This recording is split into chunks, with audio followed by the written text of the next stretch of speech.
اعوذ باللہ من الشیطان اللعین الرجیم بسم اللہ الرحمن الرحیم الحمد للہ رب العالمین الصلاة والسلام علی اشرف الانبیاء والمرسلین وعلی آلہ طیبین الطاہرین المعصومین الذین اذہب اللہ عنہم الرجس وطہرہم تطہیرا اللہم صل علی محمد وآل محمد اللہم اخرجنا من الظلمات الوہم واکرمنا بنور الفہم اللہم افتح علینا ابواب رحمتک وانشر علینا خزائن علومک برحمتک یا ارحم الراحمین۔ عزیزان محترم، رسالہ لب اللباب پر ہماری آپ کے ساتھ گفتگو جاری تھی اور عرض ہوا کہ نہایت ہی حساس مرحلے میں ہماری گفتگو اس وقت پہنچ چکی ہے۔ استاد کے تعارف میں اور استاد کی شناخت کے بارے میں مفسر عظیم الشان قرآن نہایت پیچیدہ انداز میں مطالب کو بیان کر رہے ہیں کہ جنہیں بیان کرنے کے لیے نہایت دقت کی بھی ضرورت ہے اور سامعین کے لیے بھی نہایت توجہ کی ضرورت ہے، چونکہ اگر ان مطالب کو درست انداز میں یہاں پر اس برہے میں اور اس مرحلے میں نہ سمجھا جائے تو یہ وہ مرحلہ ہے کہ جہاں سے لوگ لغزش کھاتے ہیں اور عرفا کی تکفیر کا فتویٰ دے دیتے ہیں۔ لہٰذا اس باب کو سمجھنے کے لیے نہایت ہی دقت سے کام لیں۔ تمام سامعین کی خدمت میں یہ گزارش ہے۔ ہم پہلے بھی عرض کر چکے کہ استاد کی دو قسمیں مفسر عظیم الشان نے بیان کی، ایک استاد عام ہے اور ایک استاد خاص ہے۔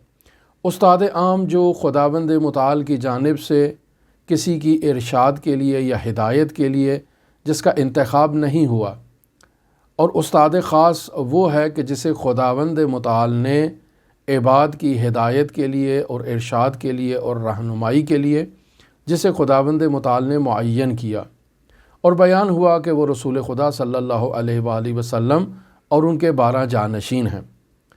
لہٰذا وہ تمام مطالب جو دین مبین اسلام میں رسول خدا صلی اللہ علیہ وآلہ وسلم نے بیان کر دیے اور ان کے خلفاء نے ان مطالب گراں قدر کو امت تک پہنچا دیا اور ان کی تبلیغ کر دی، سالک ان تمام مطالب پر عمل کرنے کا پابند ہے جو اس تک پہنچا ہے دین مبین اسلام سے، شریعت مقدسہ مطہرہ اسلامیہ سے۔ لہٰذا جو اس تک پہنچ چکا ہے وہ پہنچا تو استاد خاص ہی کے نفس قدسیہ کے ذریعے سے ہے، لیکن پہنچانے والے ممکن ہیں اساتید عام ہوں جو فقہا کی صورت میں ہیں، علماء کی صورت میں ہیں، کتابیں انہوں نے تحریر کی ہیں، تدوین کی ہیں، اور اس طرح سے یہ مطالب ہم تک پہنچے ہیں، لیکن ان کا حقیقی منبع اور ماخذ خود استاد خاص ہے۔ لہٰذا جب انسان کو دین مبین اسلام سے کوئی معلومات اس تک پہنچ جائیں اور انسان کو یہ معلوم ہو چکا ہے کہ یہ معلومات جو مجھ تک پہنچی ہیں یہ درست ہیں، واقعاً منبع استاد خاص سے یہ نقل ہوئی ہیں، مستند منبع سے نقل ہوئی ہیں، تو اب ان معلومات پر عمل کرنے کے لیے انسان کو کسی دوسرے واسطے کی ضرورت نہیں ہے۔ انسان انہی معلومات پر عمل کرے جو اس کے پاس موجود ہیں، اسے کسی استاد کی اب ضرورت نہیں ہے۔ لہٰذا فقہا کہتے ہیں کہ رسالہ عملیہ پر عمل کیا جائے، اور عرفاء شیعہ جو عرفان شیعی فقاہتی کے پیروکار ہیں اور اس کی ترویج کر رہے ہیں، وہ بھی یہی کہتے ہیں کہ فقہ آل محمد یعنی شریعت مقدسہ مطہرہ اسلامیہ کو معیار قرار دیا جائے اور اس پر عمل کیا جائے، اور وہ واجبات مستحبات جو فقہا نے بیان کر دیے ہیں ان پر عمل کیا جائے، وہ مکروہات اور محرمات جو فقہا نے بیان کر دیے ہیں ان سے انسان اجتناب کرے، اور مباح کو بھی تبدیل احسن کر کے یا مستحب کی نیت سے انجام دے یا مکروہ کی نیت سے اسے ترک کر دے۔ پس ایک انسان سالک ان معلومات میں استاد کا محتاج نہیں جو مستند ذریعے سے اس تک پہنچ چکی ہیں، لیکن استاد خاص سے انسان کا ہر لمحے میں انس ہونا، چاہے ان معلومات پر عمل کر رہا ہے جنہیں اب مستند ذرائع سے اس تک پہنچا دیا گیا ہے، انسان ان معلومات پر عمل کر رہا ہے لیکن قلب میں استاد خاص سے اس کی محبت ہے جو حضرات اہل بیت علیہم الصلاۃ والسلام ہے۔ ہر وقت استاد خاص سے محبت اور انس کے طفیل ہمیشہ وہ اپنے قلب میں استاد خاص کے ساتھ مرتبط رہتا ہے۔ پس سالک کے لیے اس مرحلے میں ضروری ہے کہ وہ استاد خاص سے رابطے میں رہے۔ لیکن سوال یہ پیدا ہوتا ہے کہ استاد عام یعنی انسان جسمی طور پر، مادی طور پر ایک ایسے استاد سے مرتبط ہو کہ جسے خداوند متعال نے باقاعدہ کسی کی ارشاد کے لیے یا ہدایت کے لیے اسے منتخب نہیں کیا یا اسے مبعوث نہیں کیا، لیکن وہ اللہ کا ولی ہے، وہ استاد خاص کی رہنمائی کے ساتھ ایک بلند مقام تک پہنچا ہے، سیر اللہ میں فنا کے مراحل تک پہنچ چکا ہے، عالم لاہوت تک پہنچ چکا ہے، اور اب عالم لاہوت تک پہنچا ہوا یہ استاد عام اب لوگوں کی ارشاد کر رہا ہے اور رہنمائی کر رہا ہے۔ سوال یہ پیدا ہوتا ہے کہ ہم اس استاد عام کو کیسے پہچانیں؟ یہ ایک نہایت ہی دقیق مرحلہ ہے جس مرحلے پر آ کر ہماری گفتگو ختم ہوئی۔ میں کچھ عبارت آپ کی خدمت میں پڑھتا ہوں مفسر عظیم الشان کی، کہ جہاں انہوں نے ایک داستان کو اور ایک واقعے کو نقل کیا ہے۔ فرماتے ہیں درینجہ نکاتیست بس دقیق کے در بیان نہ آیت۔ مفسر عظیم الشان کہتے ہیں کہ یہاں اس مرحلے میں کچھ ایسے دقیق نکات موجود ہیں کہ جنہیں بیان نہیں کیا جا سکتا، و فقط باید خود سالق بے وسیلہ ذوق آن حقائق را دریابت۔ یعنی یہ ایسے دقیق نکات ہیں کہ ہم اگر انہیں بیان بھی کر دیں تو مخاطب اسے درست انداز میں سمجھ نہیں پائے گا اور ان نکات تک وہ منتقل نہیں ہو پائے گا۔ لہٰذا ان نکات کو، ان مطالب کو سمجھنے کے لیے سالک کے پاس ذوق کا ہونا ضروری ہے، وہ ذوق سلیم اور وہ اشتیاق جو باطنی طور پر سالک کو ان نورانی مطالب کی طرف ہدایت کرے گا اور رہنمائی کرے گا۔ یہاں مفسر عظیم الشان بیان کرتے ہیں کہ ابن عربی یعنی محی الدین عربی وہ اپنے استاد کے پاس جاتے ہیں، یعنی ابن عربی نزد استادی رفت، استاد کے پاس گئے، و از کثرت ظلم و عصیان فراوان شکایت نمود۔ محی الدین عربی نے اپنے استاد کے پاس جا کر ظلم کی کثرت کے بارے میں اعتراض کیا، گناہوں کی کثرت کے بارے میں اعتراض کیا، اور پھر وہاں استاد سے رہنمائی کا تقاضا کیا کہ آپ کوئی ایسی رہنمائی عطا فرمائیں، کوئی ایسے اصول عطا فرمائیں کہ جس سے میں ان ظلمانی کثرتوں سے نجات حاصل کر سکوں، ان گناہوں سے نجات حاصل کر سکوں۔ تو استاد نے انہیں نسخہ بتایا، بے خدائے خود توجہ کن، یعنی اپنے پروردگار کی طرف متوجہ ہو۔ خوب، یہ نسخہ مل گیا کہ اللہ کی طرف توجہ کرنا ہے۔ سپس چندی بعد نزد استادی دیگر رفت۔ محی الدین عربی کچھ عرصے کے بعد ایک دوسرے استاد کی خدمت میں گئے اور پھر جا کر ان سے یہی سوال کیا کہ کثرت ظلم ہے اور گناہ بہت زیادہ ہیں، آپ رہنمائی کریں کہ کیسے ان گناہوں کی کثرت سے نجات حاصل کر سکیں، اس ظلم کی کثرت سے نجات حاصل کر سکیں۔ تو اب یہ دوسرا استاد ابن عربی کو رہنمائی کر رہے ہیں، و فرمود بے نفس خود توجہ کن۔ اس استاد نے ابن عربی سے کہا کہ آپ اپنے نفس کی طرف توجہ کریں۔ در این موقع ابن عربی گریے آغاز کرد، انہوں نے رونا شروع کر دیا، و وجہ اختلاف پاسخہارا از استاد جویا شد۔ اب یہاں ابن عربی استاد سے سوال کر رہے ہیں کہ پہلے میں جس استاد کی خدمت میں تھا اس استاد سے میں نے کثرت ظلم اور کثرت عصیان کے بارے میں اور معصیت کے بارے میں جب سوال کیا تو انہوں نے مجھے جواب میں کہا کہ اپنے پروردگار کی طرف توجہ کرو۔ آج آپ سے سوال کر رہا ہوں، سوال بھی وہی ہے، لیکن آپ فرما رہے ہیں کہ اپنے نفس کی طرف توجہ کرو۔ تو سوال یہ ہے کہ میں سوال تو ایک کر رہا ہوں، لیکن جو جواب مجھے عطا کیا جا رہا ہے وہ جواب ایک نہیں ہے، وجہ اختلاف پاسخا چیست۔ آپ بتائیں کہ یہ جو سوالوں کے جواب میں اختلاف ہوا ہے، اس اختلاف کی بنیادی وجہ کیا ہے؟ مجھے سمجھ نہیں آ رہی ہے، مجھے آپ کی رہنمائی کی ضرورت ہے۔ استاد فرمود، تو یہاں ابن عربی کے استاد نے انہیں کہا کہ اے نور دیدے، اے میری آنکھوں کی ٹھنڈک، اے میری آنکھوں کی روشنائی اور نور، جواب ہا یکیست۔ وہ پہلے استاد نے جو آپ کو جواب دیا اور آج جو میں آپ کو جواب دے رہا ہوں، الفاظ مختلف ہیں لیکن جواب ایک ہی ہے۔ او تورا بے رفیق دعوت کرد، یعنی اس استاد نے آپ کو اس سلوکی سفر کے دوران رفیق کی دعوت دی ہے کہ آپ کے پاس ایک رفیق ہونا چاہیے، ایک دوست ہونا چاہیے۔ وہ دوست آپ کا ہاتھ پکڑ کے آپ کو ان سفروں کی منازل کو طے کرائے۔ من ترا بے طریق دعوت کردم، میں نے آپ کو دوست کی رہنمائی نہیں کی ہے، میں آپ کو یہ نہیں کہہ رہا ہوں کہ اس سفر میں آپ دوست لیں، میں آپ کو اس راستے کی طرف بتا رہا ہوں کہ اگر آپ منزل مقصود تک پہنچنا چاہتے ہیں تو راستہ یہ ہے کہ آپ اپنے نفس کی معرفت حاصل کریں۔ پس خداوند متعال کی طرف توجہ کرنا رفیق کے سفر کی طرف توجہ کرنا ہے، یعنی انسان جب سفر کا آغاز کر رہا ہے تو اس سفر میں اس کے ساتھ ایک ایسا دوست، ایک ایسا رفیق ہونا چاہیے کہ جس کے ساتھ وہ اس سفر کو پایہ تکمیل تک پہنچائے، اور وہ حضرت حق متعال یعنی خداوند متعال کی ذات ہے۔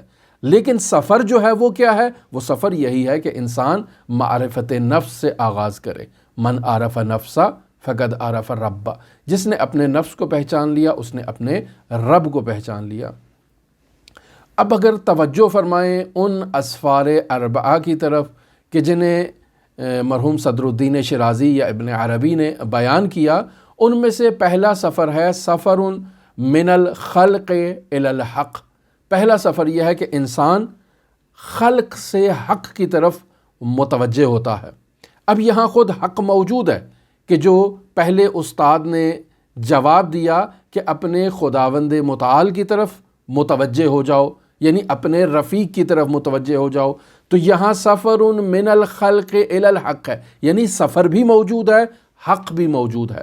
اب دوسرے سفر میں سفر بالحق فی الحق، اس دوسرے سفر میں بھی سفر بھی موجود ہے اور حق بھی موجود ہے، یعنی پروردگار بھی موجود ہے، یعنی طریق بھی ہے، رفیق بھی ہے۔ تیسرے سفر میں سفر من الحق الی الخلق بالحق، اس میں بھی سفر بھی موجود ہے، حق بھی موجود ہے، منتہا یہ سفر حق کے ساتھ خلق کی طرف سفر ہے۔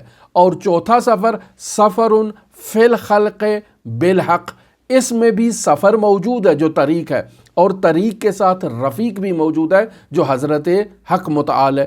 پس دونوں جواب ایک ہی ہیں کہ انسان اگر کثرت معصیت سے نجات حاصل کرنا چاہتا ہے، کثرت ظلم و عصیان سے نجات کا راستہ یہ ہے کہ انسان رفیق کی طرف بھی توجہ کرے جو حضرت حق متعال ہیں، اور طریق کی طرف توجہ بھی کرے کہ جو اس نے سفر کرنا ہے اس عالم مادہ سے اس عالم لاہوت کی طرف۔ پس انسان اپنے نفس کو پہچانے، نفس کے مراتب کو پہچانے، اور اس شناخت کے نتیجے میں اپنے رفیق یعنی حضرت حق متعال کے ساتھ انسان سفر کا آغاز کرے، اور اس کی رہنمائی کے ساتھ انسان منزل مقصود پر پہنچ سکتا ہے۔ اب یہاں مفسر عظیم الشان فرماتے ہیں باری این داستان را برائے آن آوردیم کہ دانسته شود کہ سیر اللہ منافاتی با سیر در مراتب اسماء و صفات الہیہ کہ ہمان مقام امام است ندارد۔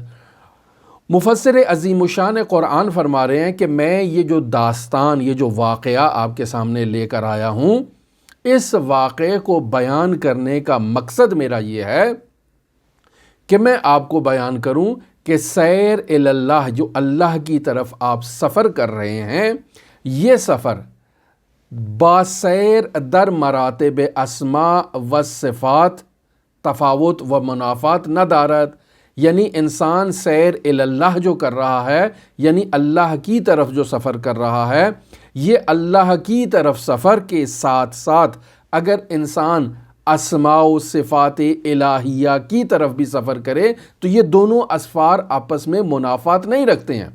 سیر اللہ اللہ کی طرف سفر ہے، سیر الاسماء والصفات امام کی طرف سفر ہے۔ امام کی طرف سفر اور اللہ کی طرف سفر آپس میں دو الگ مختلف سفر نہیں ہیں بلکہ ایک ہی سفر ہے۔ لہٰذا فرماتے ہیں بلکہ بسیار بہم نزدیکن، یہ دونوں سفر دونوں ایک دوسرے کے بہت زیادہ نزدیک ہیں، بلکہ حقاً یقیست، یعنی سیر اللہ وہی سیر الامام ہے، وہی سیر الاسماء والصفات ہے۔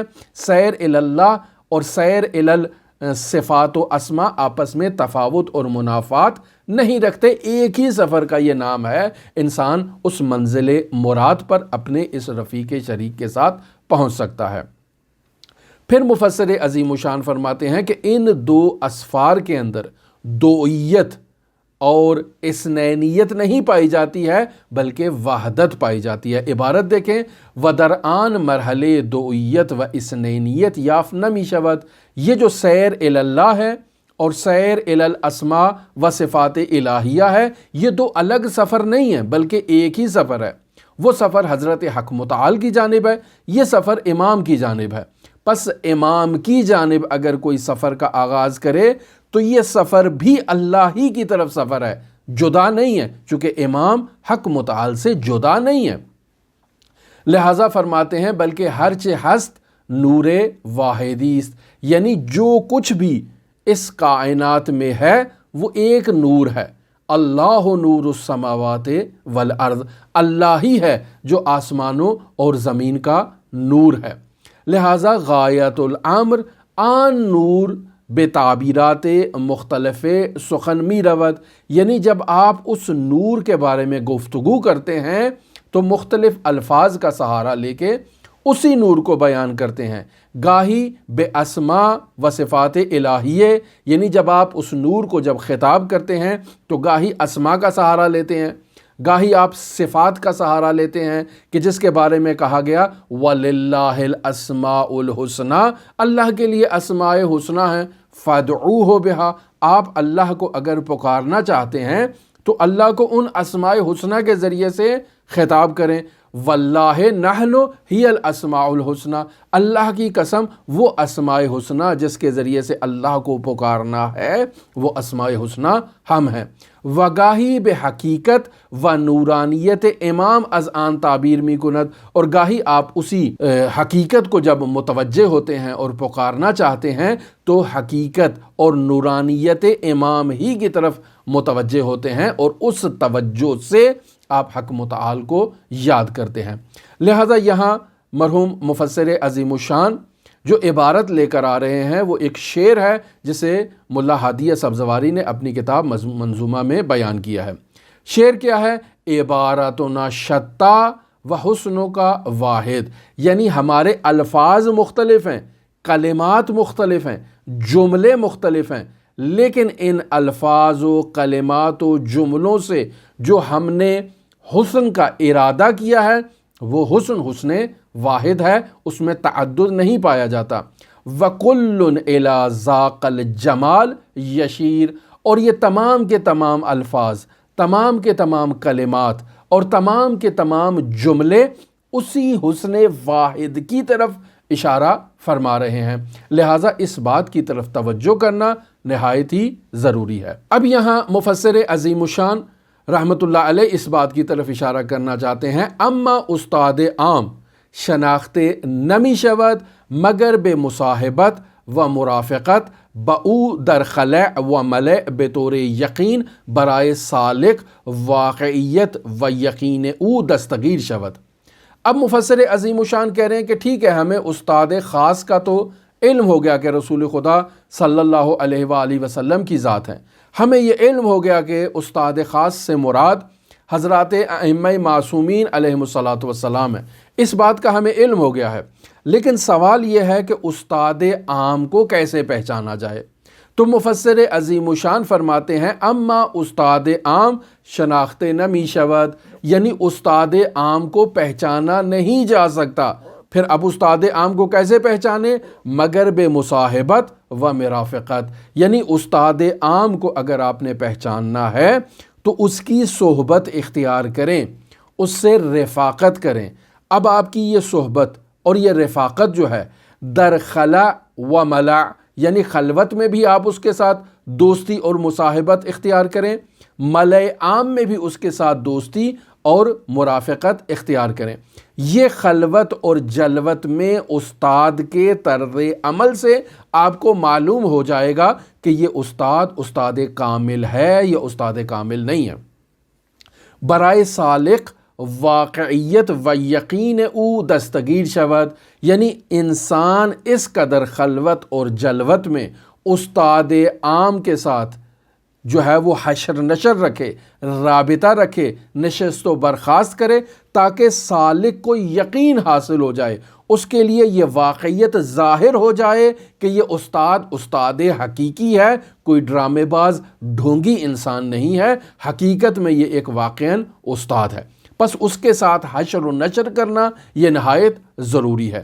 و ابتدا بے ظہور خوارق العادات، یعنی اگر استاد ابتدا میں ہمارے سامنے ایسی خارق العادہ چیزیں ظاہر کرتا ہے، اطلاع بر مغیبات و اسرار خواطر افراد بشر، یعنی انسان کے جو ضمیر میں پوشیدہ حقائق ہیں، جو ذہن میں نیتیں ہیں، باتیں ہیں، اگر استاد ان حقائق کو سامنے لے آتا ہے، انسان خارق العادہ کام انجام دیتا ہے استاد ہمارے سامنے، و عبور از آب، یہ استاد پانی کے اوپر چلنا شروع کر دیتا ہے، آگ کے اوپر چل رہا ہے اور اسے آگ تکلیف نہیں پہنچا رہی ہے، یہ استاد طی الارض میں مہارت رکھتا ہے، یہ استاد ہوا پر چلنے میں مہارت رکھتا ہے بغیر کسی وسیلے کے، استحضار از آئندے و گزشتے، یہ گزشتہ کی ایسی باتیں جو کسی کتاب میں اور کسی جگہ پر موجود نہیں ہیں ان کے بارے میں آپ کو خبریں دیتا ہے، مستقبل کے بارے میں خبریں دیتا ہے جس کو ابھی تک کوئی نہیں جانتا۔ و امثال این غرائب و عجائب نمی توان پے بے وصول صاحبش برد، کہتے ہیں اگر کوئی استاد آپ کے سامنے یہ کمالات کا اظہار کرے، یعنی آپ کے سامنے خارق العادہ واقعات بیان کرتا ہے، آپ کے ما فی الضمیر کی خبریں آپ کو آ کر دیتا ہے، پانی سے عبور کرتا ہے، آگ سے عبور کرتا ہے، طی الارض کرتا ہے، ہوا پر چلتا ہے، یہ سب باتیں اس بات کی دلیل نہیں ہے کہ یہ شخص جو آپ کے سامنے مدعی ہے کہ یہ استاد طریق ہے، یہ استاد کامل ہو، یہ اس بات کی دلیل نہیں ہے۔ اب یہاں ایک نہایت ہی پیچیدہ مطلب مفسر عظیم الشان بیان کرنا چاہتے ہیں۔ اس مطلب کو بیان کرنے سے پہلے میں آپ کی خدمت میں 2 مقدمے بیان کرتا ہوں۔ یہ مقدمے آج کے دن آپ اس کو سن لیں، کل کے درس میں یہ آج کے مقدمے آپ کے لیے مفید واقع ہوں گے۔ پس اگر کوئی آج کے درس میں موجود ان مقدمات کو اچھی طرح سے نہیں سمجھتا تو کل کا درس اس کے لیے مفید اس طرح سے نہیں ہوگا، چونکہ کل کے درس میں ہم اس کی اس طرح سے وضاحت نہیں کریں گے۔ سب سے پہلے اس مرحلے کو جاننا ضروری ہے کہ کشف کسے کہتے ہیں۔ کشف کہتے ہیں مخفی اور پوشیدہ حقیقت کے علم کے اظہار کو، یعنی انسان کے سامنے کوئی حقیقت جو ہے وہ ظاہر ہو کر آ جاتی ہے، کوئی علم جو ہے جو جس کو وہ نہیں جانتا تھا وہ اس کے سامنے ظاہر ہو جاتا ہے، اسے کشف کہتے ہیں۔ سوال یہ پیدا ہوتا ہے مکاشفہ کسے کہتے ہیں؟ یہ باتیں میں پہلے بھی اپنے دروس میں بیان کر چکا ہوں، لیکن چونکہ اس عبارت کو سمجھنے کے لیے ان مقدمات کی ضرورت ہے۔ مکاشفہ کسے کہتے ہیں؟ عارف کے اوپر ظلمانی اور نورانی حجاب، جب عارف ان حجابوں کو ترک کر دیتا ہے، ہٹا دیتا ہے، اور ان حجابات ظلمانی اور حجابات نورانی کے پیچھے چھپے ہوئے حقائق کو جب عارف جو ہے وہ کشف کر لیتا ہے، جسے کہا جائے اسرار غیبی تک پہنچنا۔ جب سالک ان اسرار کو کشف کر لیتا ہے تو اس چیز کو اصطلاحاً مکاشفہ کہتے ہیں۔ پس سالک یہاں عارف کیا کر رہا ہے؟ عارف یہاں ظلمانی اور نورانی حجابات کو ہٹا کر ان حجابات کے پیچھے پس پردہ جو حقائق چھپے ہوئے ہیں ان حقائق کو سامنے لے آتا ہے اپنے، اسے مکاشفہ کہتے ہیں۔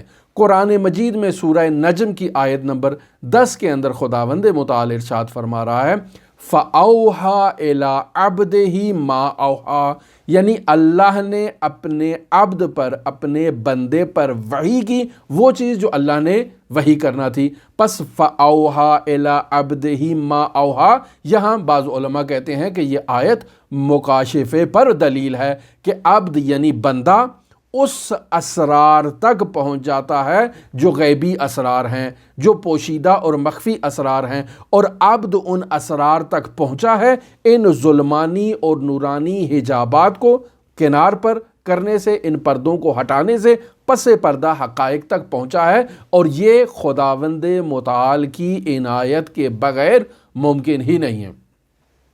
اب سوال یہ پیدا ہوتا ہے کہ کیا مکاشفے کی اقسام بھی ہیں؟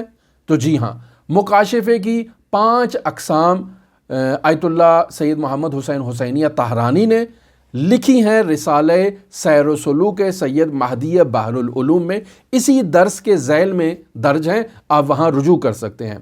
پہلی قسم مکاشفے کی جو وہ بیان کرتے ہیں وہ ہے مکاشفات مادی و طبی۔ مکاشفات مادی کسے کہتے ہیں؟ یعنی انسان اس عالم طب میں جو اسے مکاشفات حاصل ہوتے ہیں، یعنی وہ معلومات جو اس عالم طبیعت سے متعلق ہے اور مخفی ہیں، انسان ان معلومات کو جب کشف کر لیتا ہے تو اسے مکاشفات طبی کہا جاتا ہے۔ جیسے مختلف طبی علوم ہیں، ان علوم کے پوشیدہ اسرار اور حقائق انسان ان تک پہنچ جائے، اسے مکاشفات طبی کہا جاتا ہے۔ یا مکاشفات ریاضی کے ایسے پیچیدہ معاملات کہ جو آج تک کسی نے حل نہیں کیے، بیان نہیں کیے، انسان ان پوشیدہ حقائق کو درک کر لیتا ہے، انہیں مکاشفات طبی کہا جاتا ہے۔ اس کے مد مقابل جو مکاشفہ ہے وہ مکاشفہ مثالی ہے، یعنی انسان اس عالم طبیعت سے، اس عالم مادہ سے عبور کرتا ہے عالم مثال کی طرف۔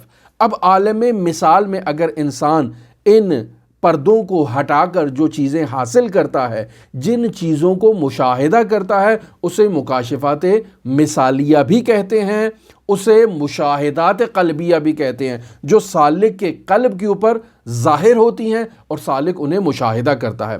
مثلاً بسا اوقات انسان سالک اور انسان عارف اسی دنیا میں رہتے ہوئے اپنی انہی آنکھوں سے ان مشاہدات مثالیہ کو مشاہدہ کرتا ہے، جیسے اس کے سامنے بعض برزخی اور بعض مثالی صورتیں جو ہیں وہ مجسم ہو کر آ جاتی ہیں۔ جیسے نقل ہوا مرحوم آیت اللہ حمدانی کے حالات میں کہ وہ فرشتوں کو مشاہدہ کرتے تھے۔ اب فرشتے وہی عالم مثال اور عالم برزخ سے متعلق ہیں، ان کو مشاہدہ کرنا اس دنیا میں یہی مکاشفات مثالیہ کی قسم کے اندر شامل ہوتا ہے۔ یا انسان یہی جو عالم رؤیا میں جا کر بہت ساری چیزوں کو مشاہدہ کرتا ہے، یہ بھی مکاشفات مثالیہ کی قسم میں سے ہے۔ تیسری قسم مکاشفات کی کیا ہے؟ تیسری قسم ہے مکاشفات عقلیہ، جسے مشاہدات روحیہ بھی کہتے ہیں، اور ہمارا مقدمہ بیان کرنے کا مقصد یہی ہے کہ مصنف عظیم الشان نے یہاں مشاہدات روحیہ کو بیان کیا ہے، یعنی عالم مادہ سے عبور کر گیا، عالم مثال سے عبور کر گیا، اب یہاں سالک عالم روح اور عالم عقل میں موجود ہے، اور اس عالم روح و عقل کے اندر جو چیزیں سالک جو ہے مشاہدہ کر رہا ہے، جو پردے ہٹا کر جن چیزوں کو دیکھ رہا ہے، یہ جو اس کے قلب پر اتر رہی ہیں، ان چیزوں کو مکاشفات عقلی بھی کہا جاتا ہے، مشاہدات روحیہ بھی کہا جاتا ہے۔ یہ مکاشفات ایک سالک پر، اس کی روح پر، جو مکاشفات مثالیہ ہیں، اس کی روح کی عظمت کے باعث اسے نظر آتے ہیں۔ یعنی ایک سالک اس قدر اس کی روح عظیم ہو جاتی ہے کہ وہ اس عظمت روحانیہ کی بدولت تمام عوالم کے اوپر ایک سیطرہ اور ایک تسلط رکھتا ہے۔ اس تسلط کے نتیجے میں وہ اپنے ماتحت عوالم کے اوپر تصرف کرتا ہے۔ جیسے اوپر مثال ہوئی کہ استاد ہے، یہ استاد آپ کو غیب کی خبریں دے رہا ہے، وہ خبریں کہ جو ماضی سے متعلق ہیں آج تک کسی نے بیان نہیں کی، وہ خبریں جو مستقبل سے متعلق ہیں آج تک کسی نے بیان نہیں کی، یا یہ پانی پر چلنا شروع کر دیتا ہے، آگ پر چلنا شروع کر دیتا ہے، طی الارض کرنا شروع کر دیتا ہے، یا ہوا کے اوپر چلنا شروع کر دیتا ہے، یا اس کے علاوہ جو چیزیں بھی اوپر مفسر عظیم الشان نے بیان کی، یہ سب کی سب مشاہدات روحانیہ سے تعلق رکھتی ہیں۔ لہٰذا اس مرتبے پر جو استاد موجود ہے، اس کا یہ ہرگز مطلب نہیں کہ وہ استاد کامل ہے، بلکہ اس کے اوپر بھی مراحل ابھی موجود ہیں کہ جن تک پہنچنا ایک سالک کے لیے نہایت ضروری ہے۔ پس مشاہدات روحانیہ کے اندر ایک سالک بسا اوقات کسی مریض کو کوئی انجیر دے دے تو وہ مریض شفا حاصل کر دیتا ہے، جیسے مرحوم نخودگی کیا کرتے تھے، کسی کو انجیر دے دی، کسی کو مصری دے دی، کسی کو کوئی اخروٹ دے دیا اور اس کو کہا کہ اسے کھاؤ تم شفا پیدا کر جاؤ گے، یا تمہارا کوئی عزیز جو ہے جو فلاں ملک میں بیمار ہے اسے شفا مل جائے گی، اور وہ کھانے سے اسے شفا مل جاتی تھی۔ تو یہ ابھی اس مرحلے یعنی مشاہدات عقلیہ پہ موجود ہیں، لیکن آیا اس سے ماورا جو مراحل ہیں مکاشفات کے وہاں تک پہنچے ہیں؟ یہ سالک نے ان کے ساتھ رہ کر اس چیز کو درک کرنا ہے کہ ابھی ان کا اس مرحلے سے اوپر والا مقام ہے یا نہیں۔ پس چوتھا مرحلہ کون سا ہے مکاشفات کا؟ چوتھا مرحلہ ہے مکاشفات سریہ کا، یعنی ایک سالک عالم عقل سے عبور کرتا ہے جو کہ عالم روح ہے۔ اس عالم عقل سے عبور کرنے کے بعد یہ سالک عالم خلوص میں داخل ہو جاتا ہے، عالم لاہوت میں داخل ہو جاتا ہے، اور عالم خلوص اور عالم لاہوت میں اس کے اوپر جو چیزیں ظاہر ہوتی ہیں انہیں مکاشفات سریہ کہا جاتا ہے۔ یہ مکاشفات عقلیہ اور مکاشفات اور مشاہدات روحانیہ سے اوپر والا درجہ ہے۔ یہاں سالک کے اوپر بھی اسرار منکشف ہوتے ہیں، لیکن یہ اسرار جو اب سالک کے اوپر منکشف ہو رہے ہیں یہ جزئی نہیں ہے بلکہ کلی ہیں۔ وہ معانی کلیہ کا ادراک کرتا ہے، اسماء و صفات کلیہ الہیہ اس کے اوپر منکشف ہوتے ہیں اور ظاہر ہو جاتے ہیں۔ پانچواں مرحلہ جو اس مکاشفات کا ہے وہ ہے مکاشفات ذاتیہ، یعنی ایک سالک جو عالم خلوص اور عالم لاہوت کے اندر موجود تھا، یہ اس عالم خلوص و عالم لاہوت سے عبور کر رہا ہے اور اب مقام توحید مطلق پر پہنچ چکا ہے۔ یہ مقام توحید مطلق وہی مقام ہے جسے مقام بقا باللہ سے تعبیر کیا جاتا ہے۔ یہاں جو سالک پہنچ جاتا ہے اس کے لیے کمال حاصل ہو جاتا ہے۔ یہاں پہنچ کر سالک کے اوپر جو چیزیں منکشف ہوتی ہیں انہیں مشاہدات ذاتیہ کہا جاتا ہے۔ یہاں سالک حقیقت ہستی کو درک کرتا ہے، حقیقت ہستی کے آثار کو درک کرتا ہے، اور اس حقیقت ہستی کے عالم امکان میں نزول کو وہ درک کرتا ہے کہ یہ کیسے نازل ہوتی ہے۔ مقام قضاء و قدر کو یہ سالک جو ہے اس کو اصل منبع سے مشاہدہ کرتا ہے، مشیت الہیہ کو درک کرتا ہے۔ یہاں منبع تشریع کو، جہاں قانون الہی وضع ہو رہا ہے، یہ اس منبع تشریع کو جا کر مشاہدہ کرتا ہے۔ منبع وحی، جہاں سے وحی الہی نزول کر رہی ہے، یہ اس منبع کو جا کر مشاہدہ کرتا ہے، اور وہاں پر بیٹھ کر یہ نیچے تمام نچلے حقائق کو اور ان کی کیفیات پر خداوند متعال کی یہ جو حقیقت ہستی اور اس کے آثار جو عوالم سفلی کے اندر اتر رہے ہیں ان کو تمام کو مشاہدہ کرتا ہے اس مقام فنا پر بیٹھ کر۔ لہٰذا اسے مکاشفات ذاتیہ کہتے ہیں۔ پس وہ استاد جو اس مکاشفات ذاتیہ کے مرحلے پر پہنچا ہے وہ استاد کامل ہے، اور ایک سالک کی یہ ذمہ داری ہے ایسے استاد کا انتخاب کرے جو بقا باللہ کے مرتبے پر فائز ہے اور مکاشفات ذاتیہ کے مرحلے پر پہنچ چکا ہے۔ مرحوم آیت اللہ سید محمد حسین حسینیہ طہرانی کا یہ نظریہ تھا کہ مرحوم سید ہاشم حداد اس مرحلے پر موجود تھے، لہٰذا وہ ہاشم حداد کو مرحوم سید علی قاضی طباطبائی رحمۃ اللہ علیہ کے باقی تمام شاگردوں سے زیادہ درجہ کمال پر درک کرتے تھے۔ دوسرا مقدمہ جو یہاں آپ کی خدمت میں بیان کروں وہ تجلی سے متعلق ہے اور تجلیات کی اقسام سے متعلق ہے۔ سوال یہ ہوتا ہے کہ تجلی کہتے کسے ہیں؟ چونکہ یہ بھی مفسر عظیم الشان نے بیان کیا ہے، اس میں ایک کلمہ استعمال کیا ہے، تجلیات ذاتیہ ربانیہ۔ سوال یہ پیدا ہوتا ہے تجلیات ذاتیہ ربانیہ کیا ہے؟ اسے سمجھنے کے لیے ہم آپ کی خدمت میں یہ تجلیات بیان کر رہے ہیں۔ پس تجلی لغت میں کہتے ہیں کسی چیز کے ظاہر ہونے کو۔ عرفان میں تجلی اور ظہور یہ آپس میں دونوں مترادف کلمے ہیں۔ پس ذات حق، صفات حق، افعال حق کا سالک پر ظاہر ہونا یہ تجلی کہلائے گا۔ یا ایک دوسری تعبیر بھی علماء نے یہاں بیان کی ہے، اور یہ دوسری تعبیر ہے ارادہ حق سے متعلق۔ یہ ارادہ جس مرید سے متعلق ہو جائے اس ارادے کو تجلی حق کہتے ہیں۔ جیسے یہاں روایت لے کر آتے ہیں جو حدیث قدسی ہے، کنت کنزا مخفیہ، میں ایک مخفی خزانہ تھا، فاحببت ان اعرف، میں نے ارادہ کیا، میں نے چاہا کہ میں پہچانا جاؤں، فخلقت الخلق لکی اعرف، میں نے ایک خلق کو، ایک مخلوق کو خلق کیا تاکہ میں پہچانا جاؤں۔ اب اس حدیث میں جو ارادہ حق استعمال ہوا ہے وہ شناخت سے متعلق ہے، تو یہ ارادہ تجلی حضرت حق متعال کہلائے گی۔ اب سوال یہ پیدا ہوتا ہے کہ جب خداوند متعال نے اپنی پہچان کا ارادہ کیا، فخلقت الخلق، اس نے ایک خلق کو خلق کیا تاکہ اس کو پہچانا جائے، سوال یہ پیدا ہوتا ہے کہ یہ جو خلق، یہ جو مخلوق اللہ تبارک و تعالی نے خلق کی ہے، یہ مخلوق اللہ کا غیر ہے؟ سوال ہے نا، اللہ ہے یا اللہ کا غیر ہے؟ اللہ تو نہیں ہے۔ اللہ کا غیر ہے؟ نہیں، اللہ کا غیر بھی نہیں ہے، چونکہ اللہ کا اگر غیر ہو تو اللہ کا شریک قرار پائے گا۔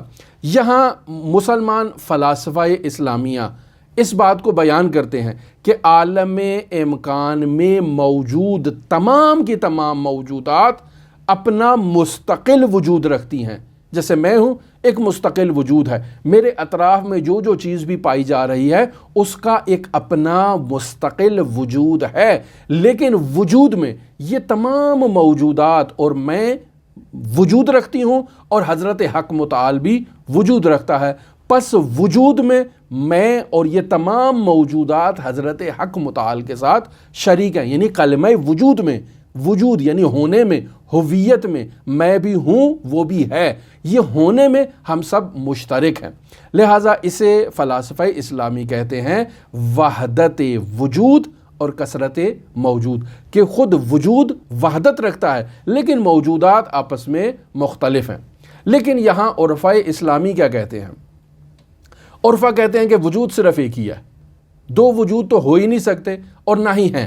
پس عالم امکان میں جتنی بھی موجودات پائی جاتی ہیں یہ سب کی سب موجودات اس حقیقت وجود سے خالی نہیں ہیں، یعنی یہ تمام کی تمام موجودات اسی حقیقت وجود کی تجلی ہیں اور اس کے شعونات میں سے ایک شعن ہیں، اس سے جدا نہیں ہیں، اسی کی تجلی ہیں۔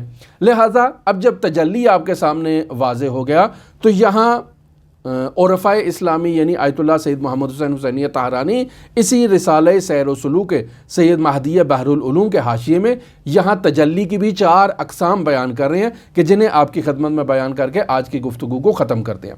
پہلی قسم کیا ہے؟ تجلیات فعلیہ ہیں۔ تجلیات فعلیہ کسے کہتے ہیں؟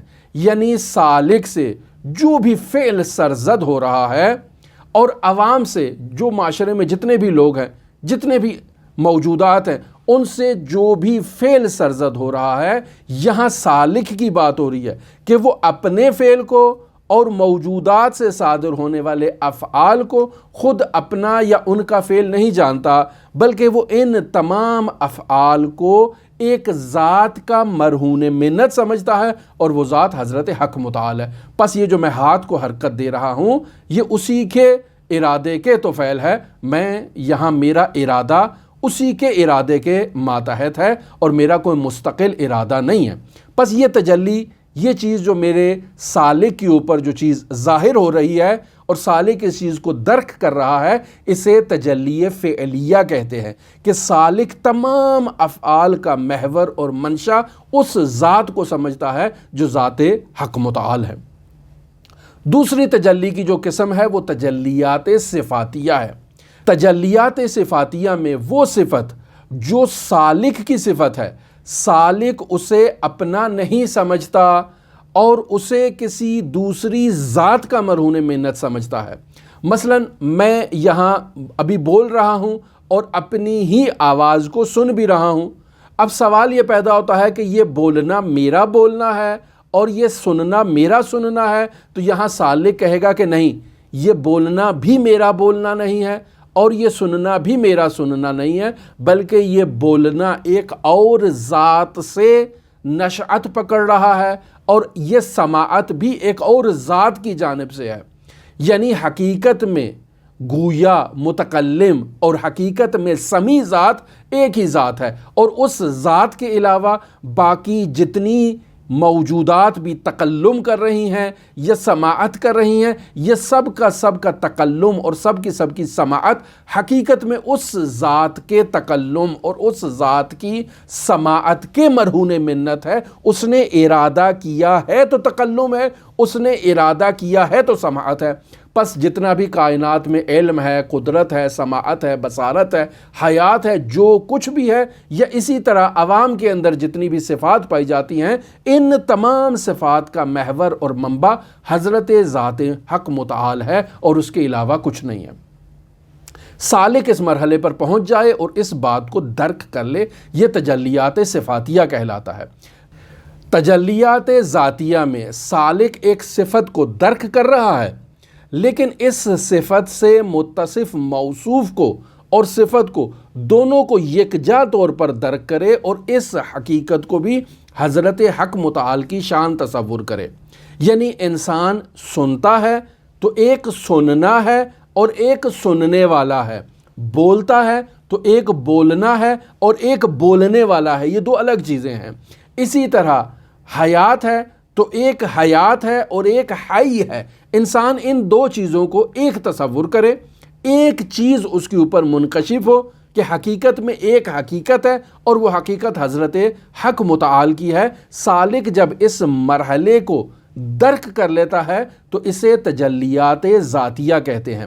یہ سالک صرف اپنے لیے نہیں بلکہ اس کائنات میں تمام موجودات کو اسی مرحلے میں درک کرتا ہے کہ صفت اور موصوف ایک ذات ہے اور وہ ذات حضرت حق متعال کی ہے، اور اس کے علاوہ جتنی بھی چیزیں ان صفت اور موصوف سے متصف ہو رہی ہیں، حقیقت میں ان کا منشا اور محور حضرت حق متعال ہے۔ یہ سالک کے اوپر کشف ہو رہا ہے۔ اور چوتھی قسم تجلی ذات ہے۔